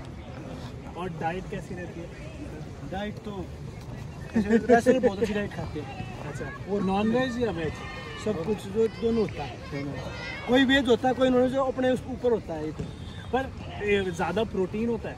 हाँ, प्रोटीन, वरना मोटापा आ जाए, वरना आप ज़्यादा वो करते हैं। जैसे जो कार्बो फैट वाली डाइट कम लेते हैं, प्रोटीन ज़्यादा से दलिया वगैरह, ये दूध ज़्यादा ले लिया, दाल ज़्यादा। अच्छा। रोटियाँ थोड़ी सी, ड्राई फ्रूट हो गए, और बादाम वगैरह हो गए, जूस जो है इस टाइम उसका किन्नू का जूस, गाजर का जूस अच्छा चल रहा है। बस आप रेसलिंग में, कबड्डी में? रेसलिंग आप भी? हाँ, एक भी रेसलर इस ऊपर है भी। तो जैसे आप लोग तो आप लोगों ने तो प्रोफेशनली ये चूज़ किया ना करने के लिए, तो ये कब आया थॉट कि मेरे को प्रोफेशनल यही बनना है या कुछ और नहीं बनना है, या ये बचपन से ही था कि? मैं बचपन से ही रेसलिंग करता हूँ। जैसे गांव में, मेरा गांव बहादुर के पास सास होगा, तो वहाँ से गांव में भी ऐसे ही, जैसे ये सेंटर है ना, ऐसे ही गांव में सेंटर। अच्छा। हाँ, गांव में ही प्रैक्टिस करते थे। अच्छा। तो जैसे 6 में था तब रेसलिंग की प्रैक्टिस करी। तो आपको लगा मुझे प्रोफेशनल यही बनना है? हाँ, जैसे रिजल्ट आता गया, अच्छा रिजल्ट आया, रेसलिंग बढ़ता गया, तो वो एक कॉन्फिडेंस आने लगा, कॉन्फिडेंस आने लगा है। हाँ है, मैं कर सकता हूँ, मैं ये कर सकता हूँ। और फिर जो गाइडेंस देने वाले थे ना ऊपर, वो भी एक आपको उत्साह देते हैं कि भाई तू कर सकता है, तेरे अंदर टैलेंट है। विकीपीडिया पे इसको बताता है। हाँ। अच्छा, विकीपीडिया पे। और जैसे रेसलिंग में आपको एक क्या, आप कैटेगरीज होती है ना, किस वेट में आप हैं, क्योंकि आप अपने वेट से ऊपर वाले से तो लड़ेंगे नहीं। हाँ, 65 में है, तो वो आपको मेंटेन भी करना पड़ता होगा कि 65 में मेंटेन करना पड़ता है। 65 से ऊपर जाएंगे तो कंपटीशन में लेंगे नहीं वो। अब जैसे इंजरी हो रही है तो मेरे में 73 या 74 है अभी, तो अभी आपको वेट लूज करना है। धीरे धीरे प्रैक्टिस करूँगा। हाँ, फिटनेस आती मिल जाएगी। अब अनफिट हो रहा हूँ बिल्कुल, काफ़ी टाइम हो गया। अभी आपको कौन सा आने वाला कंपटीशन? फिटनेस के लिए कर रहा हूँ, तो इंजरी काफ़ी टाइम हो गया। जैसे प्रैक्टिस टाइम में, प्रैक्टिस नहीं में ऑपरेशन नहीं, एशियल ऑपरेट करवा रहे। तो नहीं, ये स्पोर्ट्स इंजरी से वही चीज़ होती है, एकदम आदमी को डुबा देती है। देखो, एक तो चीज़ जो ओरिजिनल होती है तो ओरिजिनल होती है, तो उसके बाद आपको इंजरी हो जाए, कोई चीज़ डॉक्टर अलग से उसको ठीक करेगा तो थोड़ा सा फर्क आएगा। वो जर्क बोलते हैं हमारे हिंदी में, जर्क खत्म हो जाएगा, उसको आने में काफ़ी टाइम हो जाएगा।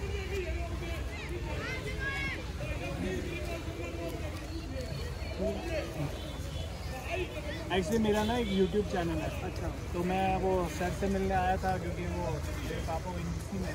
हाँ, तो उन्होंने कहा था कि यहाँ पे आके थोड़ा जान लो क्या है कबड्डी। हाँ, कबड्डी का अच्छा सेंटर चला रही है। हाँ, 3-4 साल हो गए। इनके भाई भी बहुत अच्छे रेसलर थे। एशियन गेम्स ये सारे। हाँ, पहले तो एशियन गेम्स में फर्स्ट ही आती थी, इस टाइम में थर्ड आई है बस। कबड्डी की तो एशियन गेम्स में फर्स्ट ही आती है। ईरान की टीम फर्स्ट आई। अब की बार लूज करके नहीं तो आजकल आपको क्या लगता है एशियन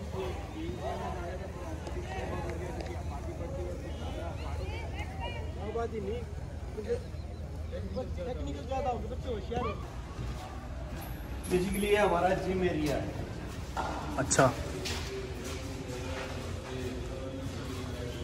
हम ये हमारा जिम एरिया, देसी जिम है, देसी जिम। हाँ, यहाँ हम हैवी वेट पे काम करते हैं। अच्छा अच्छा अच्छा। वो वाला ये स्पोर्ट्समैन वाला जिम है। ओके। वो प्रोफेशनल जिम जो बिजनेस करते हैं वो अलग है। वो वाला नहीं।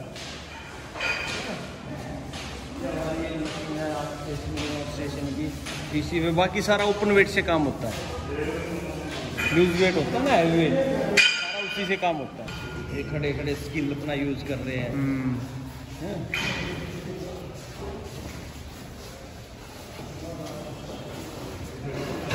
आइए ट्रेनिंग का पार्ट है, अभी ट्रेनिंग स्टार्ट होगी, डिफरेंट मूव होंगे। अच्छा अच्छा अच्छा, ठीक है ना।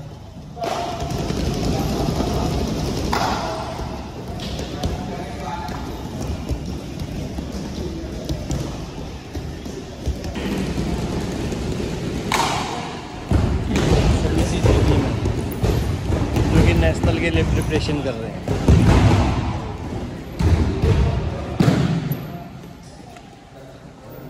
सारे कमर के, हिप के, जॉइंट्स के लिए ये चीज़ वहाँ पे अगर हम डालते तो वो नहीं हो पाती, पर यहाँ पे लॉट ऑफ वैरायटी वाली वर्कआउट देखेंगे आप।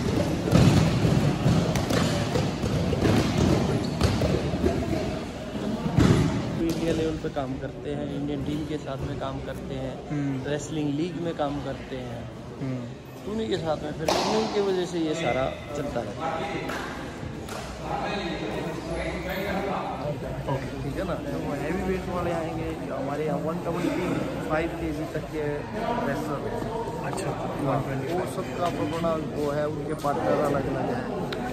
जो आपके साथ में जो एक रेसलर वॉक कर रहा था, हाँ, वो उसका 22 इंच का डोला है। तो ये बड़ी वो है कि और सभी का एक ही मोटिव है कि हमें ट्रेनिंग करनी है अपने आप को। अभी रिसेंट टाइम्स में आपका कौन सेलेक्ट हुआ है इंडियन टीम में? हमारे 4-5 रेसलर हैं जो इंडियन टीम में रहते हैं। अच्छा, हाँ, कंटिन्यू 4 वो यहीं नवीन से है। हाँ बिल्कुल, यहीं से उधर वो नवीन है, सुपर हैवी का है। अच्छा अच्छा, हाँ, वो मतलब वो अभी टीम में रहता है। बहुत सारे रेसलर हैं, अमित धनखड़ है, रजनीश है, फिर वो ऑफ सीजन में यहाँ तोमर, के संदीप वर्कआउट तोमर कर रहे है। होते हैं। हाँ, और अभी तो ये मान लो कोरोना काल में तो हमारे जितने भी यहाँ पे बजरंग पूनिया से लेके सभी रेसलर यहीं आते थे ट्रेनिंग के लिए। मौसम खतरी है, बजरंग पूनिया है, कर्शन है, और बहुत सारे रेसलर हैं। जी जी जी, वो सब भी यहीं ट्रेनिंग, क्यों साई की अपॉर्चुनिटी बंद था। अच्छा, तो वहाँ ट्रेनिंग के लिए जा नहीं सकते, तो फिर सभी रेसलर यहीं आते हैं। ओके, देख रहे हैं ना आप ये? जी जी जी, ये सब नाम का है, और उसके साथ काम बढ़ा था फिर। हाँ हाँ हाँ हाँ। तो आज हमारी ONGC टीम देखोगे, हमने 2004 से लेकर टिल डेट तक कोई कंपटीशन आ रही ही नहीं है। अच्छा, तो ये सब बच्चे वही है जो हमें देखते थे, हमारे फॉलोअर्स हैं, इनके पेरेंट्स हमारे फॉलोअर्स हैं। तो फिर ये बच्चे भी ऐसे ही, जब जिस दिन गुडविल में नाम है इसलिए उन्होंने समझे हाँ। आपको। फिर दूसरा क्या, हमने एक मजबूरी थी जो हमने सेंटर स्टार्ट किया, हम दूसरे सेंटरों पे बच्चे भेजते थे, कोई न कोई हमारे पास आता रहता था। अच्छा, तो उनका बड़ा मिसयूज होता था। मिसयूज मत कैसे? मतलब उनको जाके प्रॉपर जिस चीज के लिए हम भेजते थे वो चीज नहीं मिलना, और मतलब लोग उनको वो करते थे। अच्छा, हाँ, उनको हम जिस उतना अटेंशन नहीं देते थे या कुछ और हो रहा होता था। मतलब वो सुविधाएं नहीं थी, वो चार्जेस अनवांटेड थे। तो फिर ये सब मतलब परेशान हो गया, हमने सेंटर स्टार्ट किया था। तो खुशी से नहीं किया था, परेशानी में किया था कि भैया जिन बच्चों को हम भेज रहे ट्रेनिंग के लिए, या लोगों का जो ट्रस्ट है हमारे ऊपर, तो वो उसको जिंदा रखना है। जिंदा तो तब रख पाएंगे ना प्योरेस्ट फॉर्म में, जो जिसके लिए आए वो करना चाहिए। बस वही है। तो उसमें फिर हमने देखा कि भाई जब हमारे बच्चे हम भेज रहे, लोगों पे विश्वास कर रहे हैं, और वहाँ पे परफॉर्मेंस नहीं आ रही है, तो फिर कहीं ना कहीं हमें भी गिल्टी फील होती थी कि आप मान ले, आप आए मान ले ट्रस्ट करके मेरे पास, भाई मैंने कबड्डी सीखनी है, कोई अच्छा सेंटर बताओ। जब हम वहाँ बच्चों को भेजते थे तो वो चीज़ नहीं मिल पाती। जी जी। तो फिर ये चीज़ देखते हुए कैसे भी करके हमने इस गेम को ऊपर उठाना है। और आपका विजन क्या है अभी, इसको कहाँ ले? विजन तो ये अभी आगे तो देखिए, ये डे बाय डे इम्प्रूव हो रहा है, और आगे होप है मेरे बच्चे आगे जाके Asian game, world cup, Olympic है नहीं कबड्डी। आप इस सेंटर और बढ़ाना चाह रहे हैं? हाँ बिल्कुल बढ़ेगा ये। अभी हम यहाँ पास में ही जगह एक और, हाँ बिल्कुल लैंड देख रहे हैं, क्योंकि ये यहाँ पे ये एरिया ना, जो यहाँ लैंड की कॉस्टिंग बहुत ज़्यादा है, 4-5 करोड़ रुपए एकड़ है। अच्छा, तो हम कोशिश कर रहे हैं कि भी इस सेंटर के से भी एक और अच्छा सेंटर स्टार्ट करें, जिसमें पूरी सुविधा हो, इंडोर हॉल हो, मतलब फुल प्रूफ हो, जिम, टेक्नो जिम हो। आज अगर हम टेक्नो जिम अच्छे से लगाना चाहें तो 1.5-2 करोड़ रुपए चाहिए। टेक्नो जिम क्या होता है? टेक्नो जिम में जो सबसे लेटेस्ट मशीनरी होती है उस स्पोर्ट के लिए। हाँ बिल्कुल। तो उसमें लेटेस्ट मशीनरी, अगर हम आज जो आपने हमारा जिम देखा, वो एक सिंपल जिम है जहाँ हम हैवी वार के साथ में काम करते हैं। टेक्नो जिम में लेटेस्ट मशीनरी, हर एक पार्ट्स का बॉडी वर्कआउट करने के लिए अलग अलग मशीन होती है। मान लिया आपने मसल्स पे काम करना, शोल्डर मसल पे काम करना, नेक पे काम करना, हिप पे काम करना, उसकी डिफरेंट मशीन होती है जिसके साथ में आप काम करोगे, तो उसको टेक्नो जिम बोलते हैं। लेटेस्ट जो भी मशीनरी है जिसमें स्पोर्ट्समैन के लिए चाहिए, तो वो अगर वो अच्छा एक बनाना चाहे तो 1.5-2 करोड़ रुपए लगेंगे। ओके। वो जैसे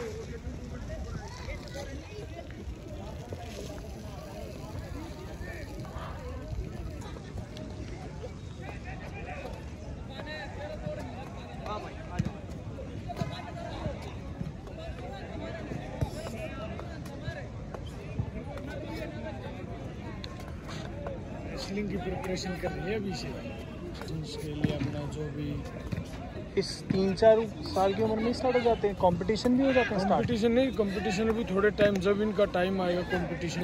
रोटी सब्जी होती है, अच्छा, सलाद होता है, और भी कई सारी चीज़, तड़का वगैरह लगा लेते हैं सब्जी में।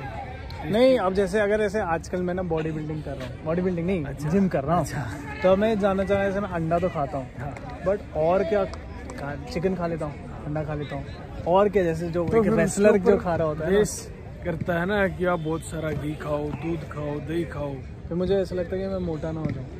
तो मोटे हो जाओगे तो हेल्दी होगे ना। अगर आपको अपनी मुझे मसल जो भी मसल डंबल डेवलप से कर रहे हो ना, मसल डेवलप करनी हाँ, है तो आप लो फैट का खाओ, बॉइल्ड चिकन खाओ। अच्छा, तो एब्स के लिए भी वही है? एब्स के लिए भी वही है, वर्कआउट करो ज़्यादा। हाँ। तो कोर वर्कआउट ज़्यादा करो। हाँ, अभी 85 kg के हैं लड़के, उनकी भी बहुत अच्छी मसल है, बहुत अच्छी मसल है, फैट भी है, बल्कि भी है, किसी की बॉडी टाइप होता है। हाँ, जिसको जिस टाइप की चाहिए है उस टाइप। मेरे को ऐसा लगता है मैं वर्कआउट करता हूँ तो मेरे थाइज और ये सब ज़्यादा अच्छे होते हैं, बट कोर उतना नहीं हो पाता कभी भी, तो आई थिंक कोर की ज़्यादा करनी चाहिए। हर किसी की बॉडी में है ना अलग होता है, किसी की थाई हैवी होती है, किसी की बाइसेप्स ट्राइसेप्स, कहीं ना कहीं वीक मिलती है बॉडी, कहीं ना कहीं जो परफेक्ट होता है तो परफेक्ट ही होता है। तो ब्रेकफास्ट में क्या खाया आपने? ब्रेकफास्ट में सुबह मैंने खाई थी, ऑमलेट खाई थी मैंने। ठीक है, दूध पिया था। हाँ, लस्सी।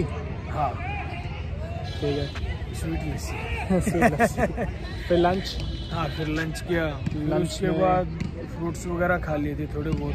अच्छा, फिर अभी शाम को भी प्रैक्टिस के बाद जाएंगे तो प्रोटीन वगैरह पी लेंगे। दाल नहीं, अच्छा प्रोटीन पियेंगे। हाँ, फिर डिनर होगा? फिर डिनर होगा। डिनर में होगा दाल रोटी। हाँ, रोटी सब्जी। नॉन वेज नहीं है? नहीं, नॉन वेज नहीं। नॉन वेज फिर हम अपना खुद बनाते हैं। अच्छा, यही? हाँ, यही। ओके। वीकली सैटरडे संडे, जैसे सैटरडे ग्राउंड ऑफ होता है इवनिंग में, तो सैटरडे को हम अपना जो भी कुछ खाना होता है सभी लेके आते हैं, फिर बनाते हैं, खुद बनाते हैं, खुद खाते हैं। अच्छा, बाहर से नहीं बना के लेके। मैं कर रहा हूँ। देखना नहीं है बस, देखना नहीं है, छोड़ देखना ना, छोड़ दे। ठीक है। या ईट की छग्गी है, ईट की छग्गी। 8 का 6। ये पकड़िए कले,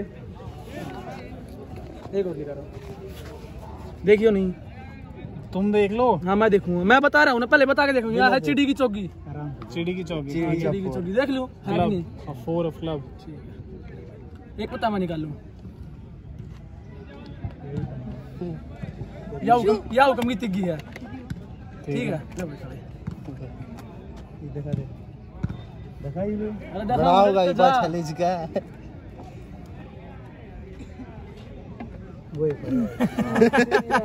एक देख ला कर। सही है यार, टैलेंट सही है, टैलेंट। फिर से एक बार और देखा भाई। ओए तुम खुले हो जाओ थोड़े। अरे नूर के हो इतना पत्ता, अरे ना थोड़ा वो मैं जो अंतिम ला रखे हो। हां, नूर इतना ये आए इतनी देर में पत्ता दिया दिन में ला कर दे का। क्या करना है ये दोबारा कर।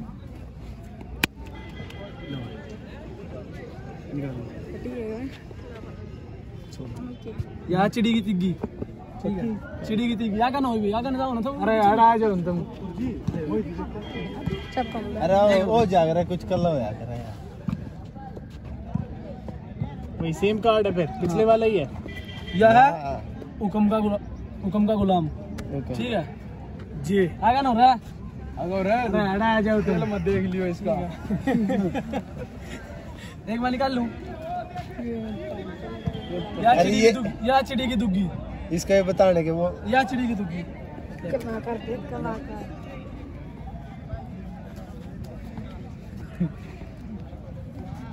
तीन अंदर डाल देता है ना अंदर देखता वो तो आपने पीस कर दिया था पत्ता यार। चेकिंग दे दे कोई नहीं, चेकिंग ले चेकिंग ले लो, तुम्हारे सामने निकाल ले। सही तो है, मस्त है, मेरे को तो समझ नहीं आया कैसे। समझाऊं? समझा दे। ये अपना पत्ता देख लिया नीचे का। क्या है ये? 5 ईट के 5। एक पत्ता निकाल दिया आपने, ये निकाल दिया आपने, देखा नहीं मैंने, इसको बता दिया ईट की पंजी। ठीक है, मैंने देख लिया। यो पकड़िए काले, या अगला निकाला आपने। ठीक है, यो बता दूंगा मैं, जो यो पत्ता है ना यो बता दूंगा इसको मैं, ये पत्ता बता दूंगा। नीचे लगा के तीनों निकाल ले। अरे यो नीचे वाला मैंने देखा था, तो ये तीनों ये हो गए। इतना कसकर खेलना चाहिए हमने। मैं भी एक मैजिक ट्रिक दिखा देता हूँ, फोन पे है मेरे। ठीक है ना। अब शॉर्टकट, आप किसी चीज का आप शॉर्टकट ढूंढोगे, वो परमानेंटली सॉल्यूशन नहीं है, वो थोड़े टाइम के लिए हो सकता है शॉर्टकट। जो आपको लगता है जो बड़े प्लेयर्स बने, हाँ। उनमें ऐसी कौन सी 1 या 2 क्वालिटीज थी जिनकी वजह से वो वहाँ पहुंचे? सबसे बड़ा दृढ़ संकल्प, इस गेम के प्रति निष्ठा और पेशेंस भी, तो जो आज की वही जनरेशन कह में रहा नहीं ना, है। दृढ़ संकल्प। मैंने एक संकल्प लिया, आपने एक एजुकेशन के लिए MBA करने के लिए, MCA करने के लिए 12-14 साल का टाइम चाहिए। इस खेल को सीखने के लिए भी आपको 5, 7, 8 साल का टाइम चाहिए। जो इसके अंदर बना रहने के लिए आप कंटिन्यू मेहनत करनी है, डाइट खानी है, रेस्ट करना है। और ये गेम ऐसा नहीं है कि ये माइंड गेम नहीं है, ये बहुत अच्छा माइंड गेम है। जिसका जितना शार्प दिमाग है, जो जितना अच्छा एजुकेशन कर सकता है, उतना ही अच्छा ये गेम सीख सकता है। शारीरिक विकास, शरीर का विकास, शरीर माइंड जो दोनों चीज है ना, वो यहाँ चाहिए। पावर भी और दिमाग भी। माइंड का गेम है ये। बिल्कुल, स्ट्रेंथ तो है, बट माइंड का भी गेम है। हाँ बिल्कुल, माइंड का गेम है। ऐसी ऐसी स्किल है, मैं आपको दिखाऊंगा कि फ्रैक्शन ऑफ सेकंड में वो करनी होती है। 30 सेकंड की रेड होती है। 30 सेकंड में आप रेडर रुकता नहीं है, कंटिन्यू अटैक मारता है। और 1 का मुकाबला 7 से होता है। आप अकेले हो, 7 से लड़ना है आपको। तो आपके अंदर विल पावर नहीं है, तो आप नहीं कर सकते। और टाइमर भी है? बिल्कुल टाइमर है, टाइमर लगा हुआ है। बिल्कुल टाइमर है। 30 सेकंड से पहले, 10 सेकंड पहले आपको टू टू की आवाज आने लग जाएगी। आपने ये मान लो 25 सेकंड में अपना काम खत्म करना है और अपने पाले में जाना है। तो वो एक बहुत बड़ा वो है कि, और दूसरी बात, गेम पेशेंस से आता है। वो सर से मैं एक बात कर रहा था, वो और ये आप एक भाई से भी बात कर रहा था, वो ये कह रहे थे कि टेक्निक आना एक अलग चीज है और उसको इम्प्लीमेंट करना, क्योंकि अगर आपको टेक्निक आती है बट आप उस पल में नहीं कर पाए इम्प्लीमेंट, नहीं तो फिर क्या उसका यूज नहीं है। यही यहाँ पे ना, आप जितने बच्चे हैं, मैं जितनी स्किल बोलूंगा सभी आती है, पर वो रेड के अंदर इम्प्लीमेंट नहीं होती। उसके लिए क्या करते हैं आप? उसके लिए बार बार ट्रेनिंग, जितना अभ्यास करोगे ना, उसको जितना यूज करोगे। जस्ट लाइक जो मैजिक ट्रिक मैं कर रहा हूँ। यस, वही है, वो भी एक मैजिक ट्रिक है। वही मैजिक ट्रिक अब जितना फ्रैक्शन, मतलब जितनी बार आप उसको ड्रिल करोगे, आपके ऑटोमेटिकली मूवमेंट में सेट हो जाएगा वो बॉडी अपने आप करके। बस वो इन्वॉल्ट्री है। बॉडी ऑटोमेटिकली रिएक्शन करेगी उसका। आगे से आ रहा है, टर्निंग मारनी है, जाना है, पुश करना है, किक करनी है, क्या करना है, वो ऑटोमेटिकली होता चला जाएगा। आपके अंदर उसका इतनी बार उसको करो, कोई भी स्किल है उसका अभ्यास इतनी बार करो कि वो कहते ना कि राम राम लिखते लिखते खुद राम हो गया। तो ये गेम ये कहता है कि किसी भी स्किल पे इतनी बार ड्रिल करो कि वो ऑटोमेटिकली आपके मूवमेंट के अंदर सेट हो जाए। यही है गेम का सक्सेस। किसी भी गेम में, किसी भी XYZ, किसी भी। सही बात है। आप कुछ ये हमारे ये इंटरनेशनल है, 5 ब्रदर हम इंटरनेशनल है।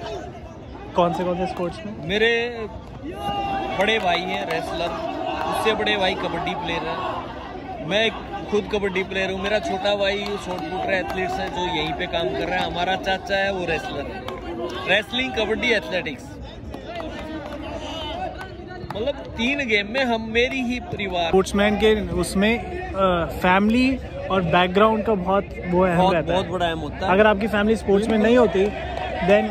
मेरे दादाजी हैं वो रेसलर थे, मेरे फादर खुद कबड्डी खिलाड़ी थे, ठीक है ना। तो उनकी भी आज मेरे बच्चे, मैं नहीं चाहता मेरे बच्चे डॉक्टर इंजीनियर बने, मैं बिल्कुल नहीं चाहता। अच्छा। हाँ, मेरे बच्चे यहाँ आप ट्रेनिंग करते हुए देखोगे आपने, ठीक है ना। मैं ये चाहता हूँ एक जो स्पोर्ट्स, पर एजुकेशन तो पाए। हाँ बिल्कुल पाए, 12वीं करे, कॉलेज करे, एजुकेशन मस्ट है। हाँ। इस खेल के लिए भी एजुकेशन मस्ट है। अब ये सारे बच्चे जो कर रहे हैं, सभी पढ़ रहे हैं, सभी स्कूल कर रहे हैं, कोई कॉलेज कर रहा है, सभी कर रहे हैं। देखो, जितनी अच्छी आपके पास एजुकेशन होगी उतना ही अच्छा आप खिलाड़ी बन सकते हो। जितना आपके पास एजुकेशन कम होगा उतना ही स्ट्रगल करना पड़ेगा इसके अंदर भी, क्योंकि आप सोचो कि सिर्फ यही एक रहा है और कोई रहा नहीं है। नहीं,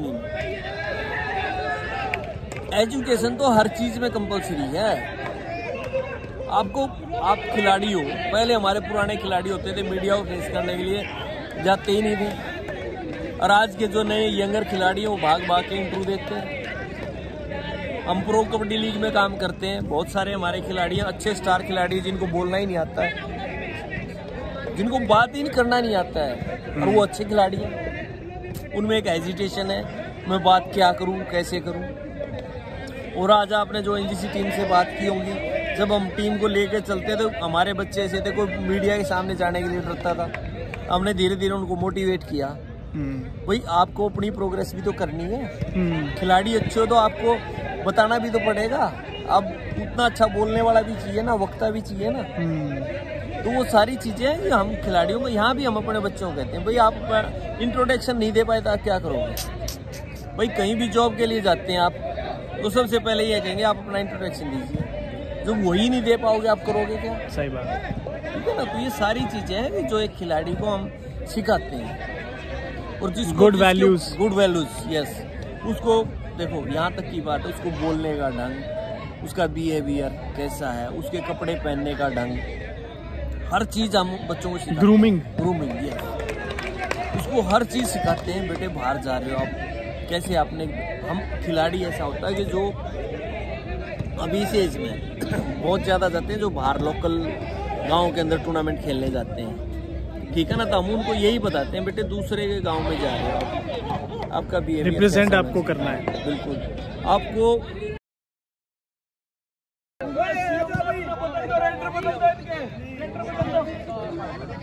सचिन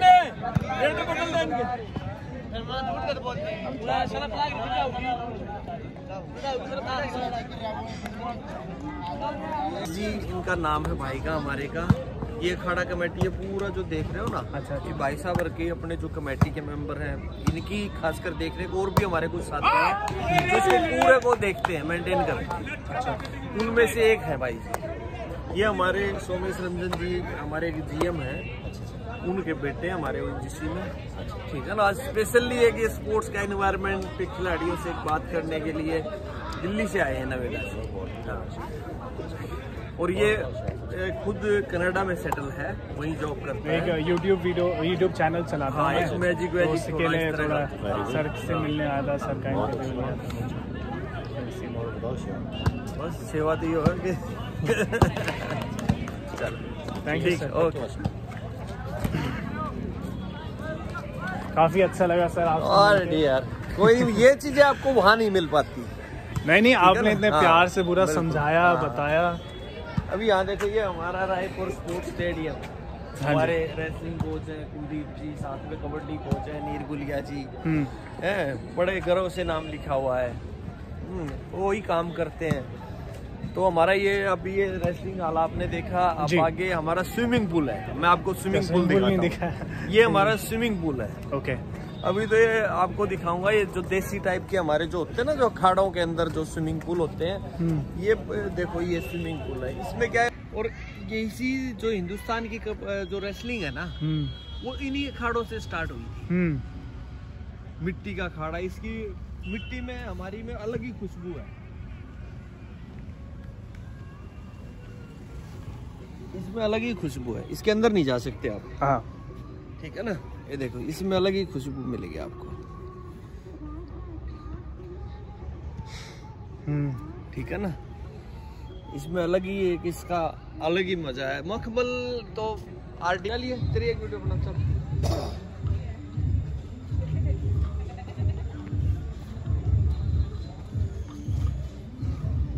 वीडियो बनाओ भाई साहब, और इसकी यूट्यूब पर गिरो आराम को। पूरा चढ़ना दोनों में पूरा बेइज्जती बन जाएगी ना, बेइज्जती बन जाएगी। यूट्यूब पर अमेरिका पड़ेगी। कनाडा जा रहे हैं भाई साहब। हाँ, देख लिए इसकी तैयारी करते और लाले बना था। रुक लो। इनका बेटा ये खुद जो कर रहा है। अच्छा, इधर खड़ा है। और अनिल पहलवान जी हमारे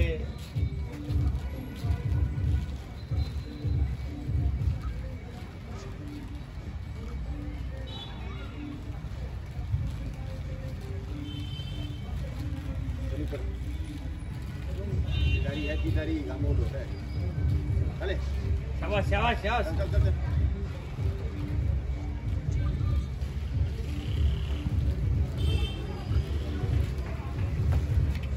वाह भाई, मज़ा आ गया। बस अभी वापस जा रहे हैं घर, और काफ़ी कोहरा हुआ है यहाँ पे दिल्ली मेरठ हाईवे पे, तो काफ़ी प्रिकॉशन के साथ जाना पड़ रहा है। कोहरा है और फिर ठंड नहीं है, but still it's better to be safe than sorry. And कम गति में गाड़ी चल रही है, आई थिंक 1-1.5 घंटे में घर पहुंच जाएंगे। काफ़ी अच्छा दिन रहा, इट वॉज वेरी इंफॉर्मेटिव। अच्छा लगा लोगों से मिल के, जान के, स्पोर्ट के बारे में पता चला, प्लेयर्स से मुलाकात हुई। तो overall it was a very wonderful and